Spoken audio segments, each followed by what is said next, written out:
So remember from a previous video, we were hired by French Realty to create the three financial statements: the income statement, the statement of owner's equity, and the balance sheet.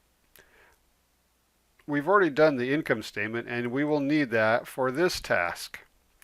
So French Realty hires you to create a statement of owner's equity similar to this one for June by using the income statement we created in the previous video and the same table from before. So go ahead and pause your video, get a piece of paper, and create a statement of owner's equity for June for French Realty using this data.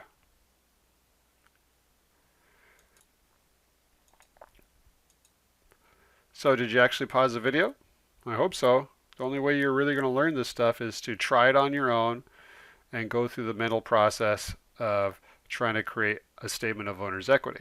All right, so all three financial statements always start with a three-line heading. And what's the first line of the three-line heading? It's the name of the company, French Realty. The second line is always the name of the financial statement that you're working on, in this case, the statement of owner's equity. And the third line is always date related. It's time related. So it's either a single day, like the balance sheet, or it's a period of time, like the income statement. So think about the statement of owner's equity. What's its purpose? Its purpose is to show you what has happened to equity over time. So the third line is going to be for the month ended June 30th, 2000 whatever. Next, we need to know the formula for the statement of owner's equity. Remember, it's bind with an E. What's the B stand for? Beginning capital. In other words, the capital at the beginning of June. So using our table, do we have a number for the beginning capital? Yes, we do. S French capital June 1st, $8,000. So the formula is bind with an E. The I stands for investments. So using our table below, did the owner make any investments? And if so, how much? Well, if you look at the note at the very bottom, it says the owner made no investments, also called owner contributions, during June. So we're going to write owner investment, or you're going to write owner contribution, something like that, and then put a 0. So getting back to our formula, bind with an E, the N stands for net income.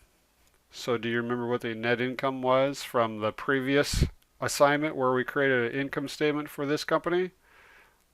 That net income was for June and was $1,540. So notice we have a single horizontal line. That means we need to do a mathematical operation. In this case, we're going to take 8,000 plus 0 plus 1540 and put in our subtotal. Now, in a previous video, I told you that this subtotal is optional, and that's true. If you don't want to do this subtotal, that's okay. It's not really giving us a lot of extra information. All right, back to our formula, bind with an E. The D stands for draws. So our owner withdrawals are $40. And remember, we have to subtract draws. So that's why there's parentheses around 40, meaning it's a negative number. If you just want to write a minus 40 with a minus sign without the parentheses, that's fine. And then we have a horizontal line, meaning we're doing a mathematical operation.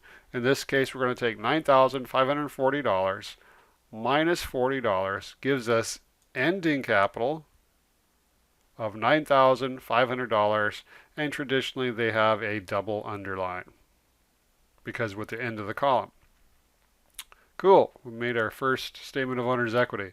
So let's analyze this statement of owner's equity. Does it look good or bad for this company? Well, the main thing is we want equity to increase, and it did. It went from $8,000 to $9,500. The second thing you want to analyze is, well, what's the main reason why it went up? In this case, the reason it went up was because we had net income of $1,540. And that is the preferred reason for uh, equity to go up. It's nicer to have the equity go up from net income rather than owner investments. It's good too if an owner invests in the company, but if that's the only reason that equity goes up, then that's not necessarily the best scenario. So this company looks like it's in good shape. We have a profit, and the owner is not drawing out excessive amounts from the company.